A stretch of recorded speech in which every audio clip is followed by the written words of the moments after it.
നമസ്തേ പ്രിയമുള്ള പ്രേക്ഷകരെ, നിങ്ങളുടെ നാളെയിൽ നാം ഇവിടെ അവതരിപ്പിക്കുന്നത് 2025 ജനുവരി മാസം 28-ാം തീയതി, അതായത് 1200 മകരമാസം 15-ാം തീയതി മംഗളവാരം അഥവാ ചൊവ്വാഴ്ചത്തെ ശുഭാശുഭ ഫലങ്ങളാണ്. നാളെ ചൊവ്വാഴ്ച തൃശ്ശൂർ സൂര്യോദയം കാലത്ത് 6:51 അസ്തമയം വൈകിട്ട് 6:24 ചൊവ്വാഴ്ചത്തെ രാഹുകാലം നിങ്ങൾക്കിന്ന് സുപരിചിതമാണ്. ഉച്ചയ്ക്ക് 3 മണി മുതൽ 4:30 വരെയുള്ള 1.5 മണിക്കൂർ ദൈർഘ്യ സമയമാകുന്നു രാഹുകാലം.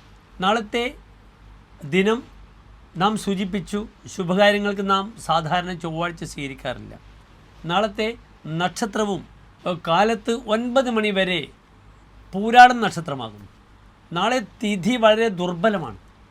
കറുത്തപക്ഷത്തെ ചതുർദശി തിഥിയാണ്. മറ്റന്നാൾ അമാവാസിയാണ്, കറുത്ത വാവാണ്. അതിനാൽ തിഥി വളരെ ദുർബലമാണ്. കരിമ്പൂരാടമാണ്. ഒരു ശുഭകാര്യങ്ങളും ചൊവ്വാഴ്ചയും കരിമ്പൂരാട നക്ഷത്രവും നാം ചെയ്യാറില്ല. യാത്ര പോയാൽ തിരിച്ചു വരാൻ പറ്റാത്ത നക്ഷത്രമാകുന്നു പൂരാടം.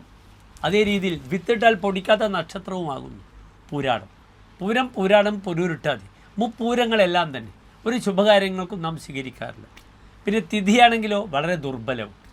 നാളെ 9 മണി കഴിഞ്ഞാൽ ഉത്രാടം നക്ഷത്രം ആരംഭിക്കുന്നു. എങ്കിലും അമാവാസിയോട് അനുബന്ധിച്ചുള്ള തലേ ദിവസവും ചൊവ്വാഴ്ചയും ഉത്രാട നക്ഷത്രമായാലും അത്ര ശുഭഫലം നാളത്തെ ദിനത്തിനില്ല. അതിനാൽ ഒരു ശുഭകാര്യങ്ങൾക്കും നാം ദാരിദ്ര്യമുള്ള തിഥിയിൽ ചെയ്യേണ്ട, യാത്ര പോകാൻ പറ്റാത്ത നക്ഷത്രമാവുന്നു കാലത്ത്. അതിനാൽ നാളത്തെ ദിനം നിങ്ങൾക്ക് ഈശ്വര പ്രാർത്ഥനയിൽ മുഴുകാം. പൂരാട നക്ഷത്രത്തിൻ്റെ അധിപനായ ഗ്രഹം ശുക്രനാകുന്നു. ഭരണി, പൂരം, പൂരാടം. അതിനാൽ നാളത്തെ ദിനം ചൊവ്വാഴ്ചയാണ്. നന്നായി ഭദ്രകാളി ക്ഷേത്രത്തിൽ രക്തപുഷ്പാഞ്ജലി കടുംപായസം ചെയ്യുക. ശാരീരിക അവശത അനുഭവിക്കുന്നവർക്ക് ദേഹമുട്ടി ചെയ്യാം. കർമ്മമേഖലയിൽ തടസ്സമുള്ളവർക്ക് കർമ്മമുട്ടി ചെയ്യാം. ദേവീക്ഷേത്രത്തിൽ വിളക്ക്, മാല, പായസം വഴിപാടായി ചെയ്യുക. അല്ലെങ്കിൽ രക്തപുഷ്പാഞ്ജലി കടുംപായസം വഴിപാടായി ചെയ്യുക. നാളത്തെ പ്രാർത്ഥനയും ഓം ഐം ക്ലീം സൗ ഹ്രീം ഭദ്രകാള്യൈ നമഃ എന്ന കാളി മന്ത്രമാകട്ടെ. ആ പ്രാർത്ഥന 9 അല്ലെങ്കിൽ 18 തവണ ചെയ്യുമ്പോൾ തന്നെ നമുക്കുണ്ടാകുന്ന ക്ലേശങ്ങൾക്കെല്ലാം നാളത്തെ ദിനത്തിന് പരിഹാരം കാണാവുന്നതാണ്. ദേവിയെ സന്തോഷിപ്പിക്കുക. ആവതിക്കും കരണീയം സ്മരണീയം ചരണയുകളും അമ്പായാഹ. ആപത്തിൽ പെടുമ്പോൾ നാം എന്ത് ചെയ്യണം? ദേവിയുടെ പാദങ്ങളിൽ വീഴുക.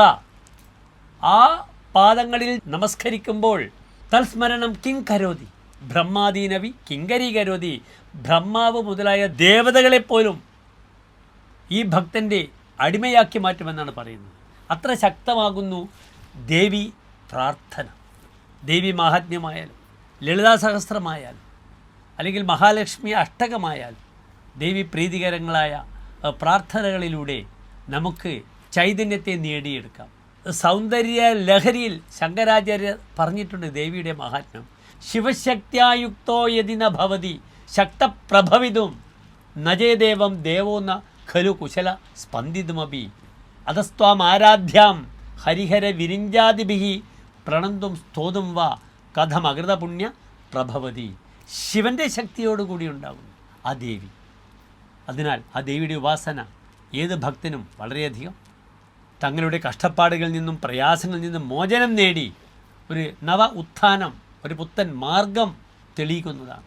എല്ലാ പ്രിയപ്പെട്ട പ്രേക്ഷകർ ശോഭനമായ നല്ല നാളെ പ്രാർത്ഥിക്കുന്നു, ആശംസിക്കുന്നു. നന്ദി, നമസ്കാരം.